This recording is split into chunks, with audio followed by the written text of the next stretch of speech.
প্রিয় শিক্ষার্থীবৃন্দ, এখনকার সেশনে আমি তোমাদেরকে শুভেচ্ছা এবং স্বাগতম জানিয়ে অবহিত করতে চাই যে আমি আলোচনা করার চেষ্টা করব এই সেশনে 4.6 এবং 4.7 এই দুটো আলোচ্য বিষয়ের উপরে, যেখানে আলোচনা করতে বলা হয়েছে list natural and artificial sound absorbing materials এবং explain lightweight concrete used in acoustic works. প্রিয় শিক্ষার্থীবৃন্দ, তাহলে আমরা প্রথমেই জানার চেষ্টা করব যে ন্যাচারাল এবং আর্টিফিশিয়াল সাউন্ড অ্যাবজর্বিং ম্যাটেরিয়ালস কী কী। এটি আলোচনা করতে যে একটু জানিয়ে দিতে চাই যে সাউন্ড অ্যাবজর্বিং ম্যাটেরিয়ালস বলতে আসলে কী বোঝায়। তো সাউন্ড অ্যাবজর্বিং ম্যাটেরিয়ালস হচ্ছে সেই ধরনের ম্যাটেরিয়ালস বা সেই সকল ম্যাটেরিয়াল সমূহ যেগুলো একটি পদার্থের উপরে সারফেস আকারে থেকে, একটি আবরণ হিসেবে থেকে বা দেয়াল তৈরি করে সে সাউন্ড এনার্জিকে রিডিউস করতে পারে। উপায়টা হচ্ছে সে হয় রিফ্লেকশন করে দিবে, প্রতিফলন ঘটাবে সাউন্ড এনার্জির ওই সারফেসের মাধ্যমে, অথবা ওই সারফেসের মাধ্যমে সে রিডিউস করে দিবে, প্রতিহত করবে, ট্রান্সমিশন হতে বাধা দিবে। এই প্রক্রিয়ায় সে সাউন্ড এনার্জিকে হ্রাস করে ফেলে। তাহলে কি হয়, সে সাউন্ড আর সামনের দিকে এগোতে পারে না। উপায়টা হচ্ছে কি, কাজটি কীভাবে করে, সে সাউন্ড ওয়েভকে অ্যাবজর্ব করে সে সেটিকে কনভার্ট করে ফেলে হিট এনার্জিতে। By converting into heat energy and getting sound waves by absorbing, this is the cyclic activities of sound absorbing materials. নানাবিধভাবে এই সাউন্ড অ্যাবজর্বিং ম্যাটেরিয়ালসকে শ্রেণীবিভাগ করা যেতে পারে। প্রকৃত অর্থে দুইভাবে তো করাই যাবে, যেটা নিয়ে আমরা আলোচনা করতে চাই, ন্যাচারাল এবং অথবা আর্টিফিশিয়াল। কিসের উপরে ভিত্তি করে?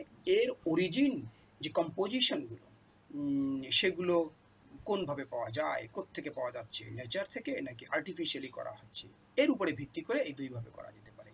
কিছু এক্সাম্পলস হচ্ছে এরকম ন্যাচারাল সাউন্ড অ্যাবজর্বিং ম্যাটেরিয়ালস, সেগুলো কটন, উল, হেম্প, যেটা একটু আগে আমি খানিকটা আগে কোনো একটি সেশনে আমি বলার চেষ্টা করেছিলাম যে বিভিন্ন রকমের হেম্প নামক যে প্লান্ট আছে, খুব বর্ধিষ্ণু প্লান্ট, পৃথিবীর বিভিন্ন অঞ্চলে পাওয়া যায়, তার ফাইবার থেকে এগুলো করা হয়।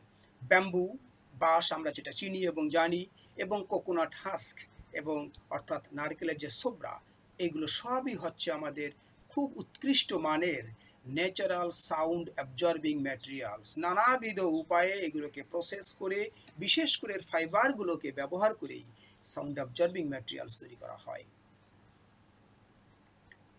যদি আমরা এরকম করে দেখার চেষ্টা করি, সেটা হতে পারে যেমন কোকোনাট হাস্ক, সেটি ব্যবহৃত হতে পারে ম্যাট তৈরির মাধ্যমে, ব্রাশ তৈরির মাধ্যমে, রূপ তৈরির মাধ্যমে এবং অ্যাকোস্টিক প্যানেল তৈরি করার মাধ্যমে। ব্যাম্বুর ক্ষেত্রে যদি আমরা দেখতে চেষ্টা করি, তাহলে হতে পারে এটি ফ্লোরিং তৈরি করার কাজে, ফার্নিচার তৈরি করার কাজে, ফ্যাব্রিক্স তৈরি করার কাজে এবং অ্যাকোস্টিক প্যানেল অলসো তৈরি করার কাজেও ব্যবহার করা হয়।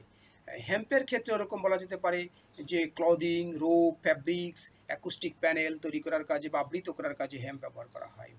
উল তো আমরা খুব ভালোভাবেই জানি, ন্যাচারাল উল, যেগুলো কিনা আমাদের বিভিন্ন রকমের ভেড়া এবং অন্যান্য অ্যানিম্যাল থেকে সংগ্রহ করা যায় বা হতে পারে। এর সাউন্ড অ্যাবজর্পশন কোএফিশিয়েন্ট খুব উচ্চ মাত্রায়, এবং ক্লোদিং, ব্ল্যাঙ্কেটস, কার্পেটস এবং অ্যাকোস্টিক প্যানেল তৈরি করতে ব্যবহার করা হয়। কটনের ক্ষেত্রে একই রকম কথা বারবার বলা যাবে। প্রিয় শিক্ষার্থীবৃন্দ, আমরা এখন একটু দেখে নিতে চাই আর্টিফিশিয়াল সাউন্ড অ্যাবজর্বিং ম্যাটেরিয়ালস কী কী হতে পারে। যেহেতু আর্টিফিশিয়াল সাউন্ড অ্যাবজর্বিং ম্যাটেরিয়ালস, তাই আমরা প্রথমেই এটা ধরে নিব এবং বুঝে নিব, এবং তাই বুঝতে হবে সেটা হচ্ছে এটি সিনথেটিক আর মিনারেল সাবস্ট্যান্স থেকে তৈরি করা হবে মানুষের মাধ্যমে, man made from synthetic or mineral substances, যেটা কিনা আমাদের ইঞ্জিনিয়ারিং স্ট্রাকচার তৈরি করার ক্ষেত্রে ব্যবহার করা হবে, এবং সাউন্ডকে অ্যাবজর্পশন প্রপার্টিস দিয়ে তাদের গুণগত বৈশিষ্ট্য, সেই সকল কাঠামোর বাড়িয়ে দিতে এই ম্যাটেরিয়ালসগুলো দারুণ সহায়ক। যেমন হতে পারে mineral wool, fibreglass, polyurethane foam, acoustic plaster, acoustic metamaterials, সবগুলোই হচ্ছে আমাদের সিনথেটিক সাউন্ড অ্যাবজর্বিং ম্যাটেরিয়ালস অথবা আর্টিফিশিয়াল সাউন্ড অ্যাবজর্বিং ম্যাটেরিয়ালস। প্রিয় শিক্ষার্থীবৃন্দ, এরপরেই আমরা দেখার চেষ্টা করব, আলোচনা করার চেষ্টা করব যে লাইট ওয়েট কংক্রিট, যেটা কিনা শব্দ নিরোধক হিসাবে ব্যবহার করা হয়, সেটি সম্পর্কে।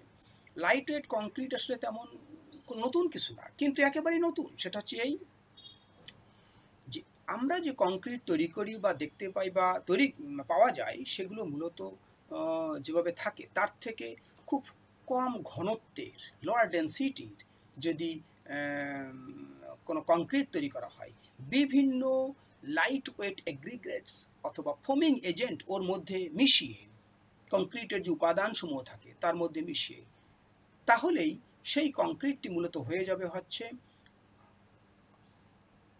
হালকা ওজনের কংক্রিট, যেটা দারুণভাবে সহায়ক আমাদের শব্দ নিরোধক কাজে ব্যবহার করার জন্য। মূলত সে নয়েজ ট্রান্সমিশনকে হ্রাস করে এবং সাউন্ড ইনসুলেশনের যে ক্ষমতা সেটিকে দারুণভাবে বাড়িয়ে দেয়।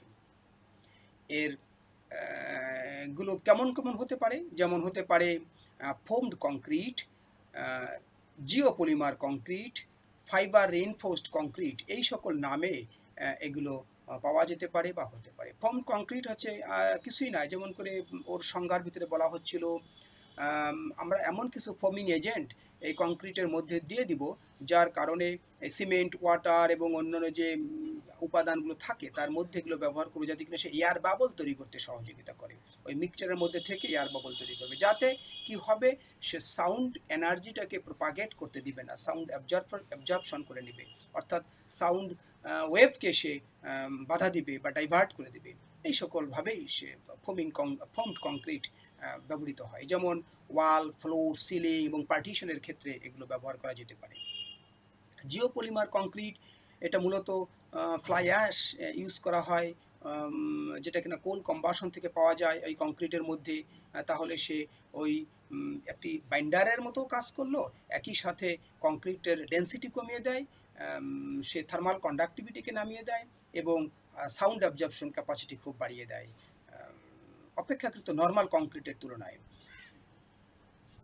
এইভাবে আমাদের জিওপলিমার কংক্রিট পাওয়া যেতে পারে বা হয়ে থাকে। ফাইবার রিইনফোর্সড কংক্রিট যেটা, সেটাও হচ্ছে আমাদের একটি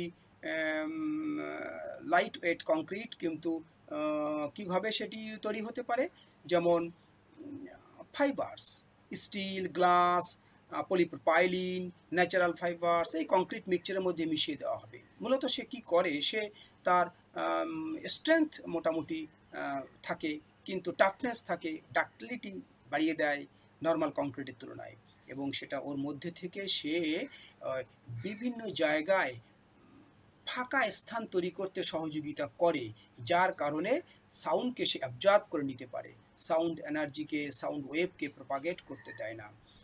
এগুলো দারুণভাবে সহায়ক সাউন্ড অ্যাবজর্বিং ম্যাটেরিয়ালস হিসাবে ব্যবহার করতে ইন্ডাস্ট্রিতে বিশেষ করে। প্রিয় শিক্ষার্থীবৃন্দ, আমরা এখন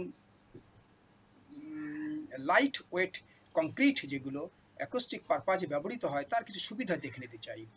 এটি 3 ধরনের সুবিধা এর মধ্যে পাওয়া যাবে। মূলত এর ওয়েট খুব কম, এর থার্মাল ইনসুলেশন খুব বেশি বা অপেক্ষাকৃত অনেক পদার্থের থেকে ভালো, এবং সাউন্ড অ্যাবজর্পশন ক্যাপাসিটি তো অবশ্যই অনেকের তুলনায় ভালো। সেই জন্যই এই 3টি সুবিধার কারণে লাইট ওয়েট কংক্রিট বহুলভাবে ব্যবহৃত হচ্ছে নানাবিধ স্ট্রাকচারে, নানাবিধ ইঞ্জিনিয়ারিং অ্যাক্টিভিটিসে। প্রিয় শিক্ষার্থীবৃন্দ, এই সকল আলোচনার মাধ্যমে তোমরা যতটুকু শুনলে এবং বুঝতে পারলে, আশা করি পরবর্তীতে তোমাদের সংগৃহীত টেক্সটে আরও এর বিস্তৃত পরিসরে পড়ে তোমার ধারণাকে আরও বৃদ্ধি করবে। এই অনুরোধ রেখে তোমাদেরকে ধন্যবাদ জানিয়ে আমি আমার সেশন এখানে শেষ করছি।